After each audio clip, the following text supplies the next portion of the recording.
Bonjour les amis, je suis content de vous retrouver pour un nouvel épisode de Mister Gadget.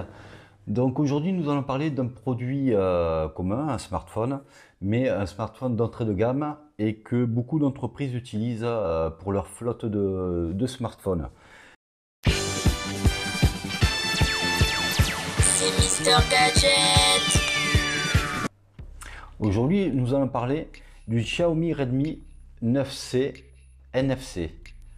Voilà, c'est un petit téléphone qui est pour le particulier à la vente dans beaucoup d'enseignes comme Electrodépôt, Darty, voilà, les enseignes classiques, et que l'on trouve à moins de 100 euros.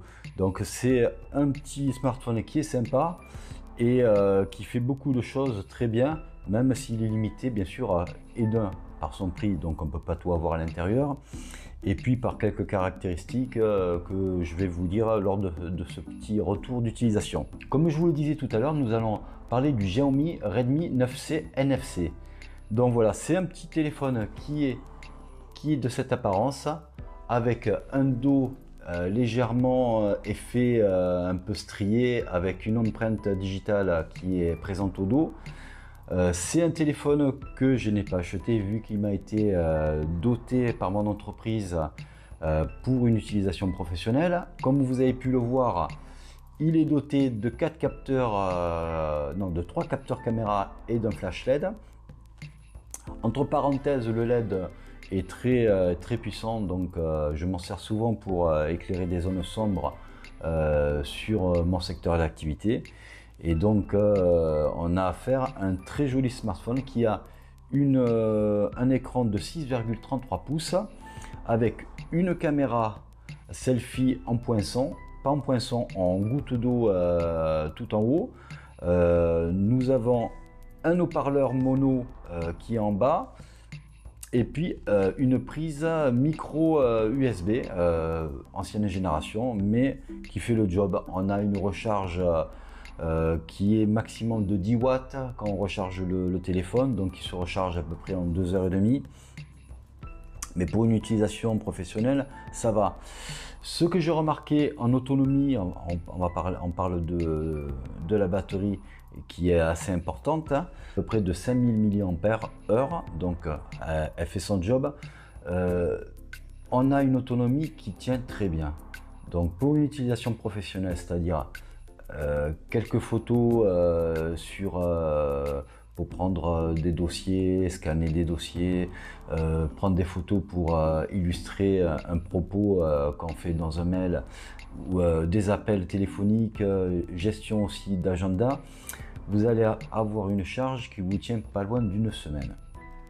Oui, vous m'avez bien entendu, c'est un téléphone professionnel. Donc à usage professionnel, nous avons une autonomie d'une semaine. Donc bien sûr, vous aurez compris qu'il n'est pas adapté, ce téléphone-là, pour faire des jeux ou quoi que ce soit.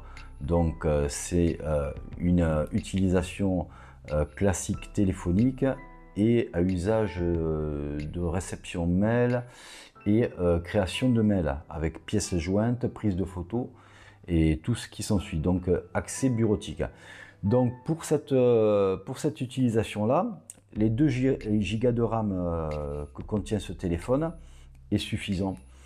Donc c'est sûr que si vous allez utiliser en arrière-plan une vingtaine d'applications, vous allez avoir le téléphone qui ralentit, et c'est normal. Donc mais à une utilisation normale, c'est-à-dire avec 5-6 applications ouvertes, il n'y a pas de ralentissement. Il est relativement fluide. Je dis bien relativement parce que par rapport à d'autres téléphones avec des puces haut de gamme, bien sûr, vous allez avoir de la latence. Si vous appuyez sur l'icône d'une application, ça va s'ouvrir au bout de 2 secondes, voire 3 secondes, le temps que ça se lance, c'est normal. Donc de ce côté-là, il ne fait pas de miracle, mais il fait les choses très bien. En capacité de stockage, il a 32 Go. Donc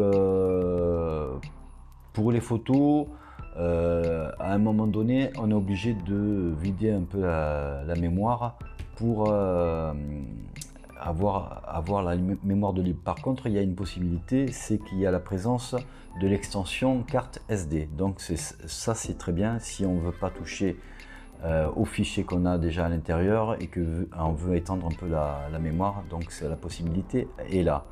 Aussi on a une entrée jack 3.5, donc c'est très bien parce qu'il a aussi une application native radio FM, donc pour ceux qui sont le matin au travail et qui a personne autour d'eux à 5-6 heures du matin, comme des femmes de ménage ou quoi que ce soit, il y a la possibilité d'avoir la réception FM avec un casque filaire. Donc de ce côté-là, c'est très bien. Qu'est-ce qu'on peut dire au final? Donc j'ai pas voulu vous faire un test vraiment technique parce que c'est pas ma cam. Et puis il y en a d'autres qui l'ont fait beaucoup mieux que moi. Ce que je voulais vous faire en retour, c'est que à l'utilisation, que ce soit au niveau des prises de photos, bon, le capteur arrière maximal est de 13 mégas, principal est de 13 mégapixels. On a après deux autres capteurs, un de profondeur et un autre de grand angle qui sont de 2 mégapixels chacun. Donc ces deux capteurs là ne sont pas très utiles, mais le capteur principal fait des belles photos avec des bons détails. Pour ma part, la vidéo tire à sa fin. N'hésitez pas à mettre un pouce bleu si vous avez aimé la vidéo. Et puis n'hésitez pas à vous abonner si ce n'est toujours pas fait. N'hésitez pas aussi à partager cette vidéo sur les réseaux sociaux. Ça me permettra d'évoluer au niveau de la chaîne. Et puis pour ma part, je vous dis faites attention à vous.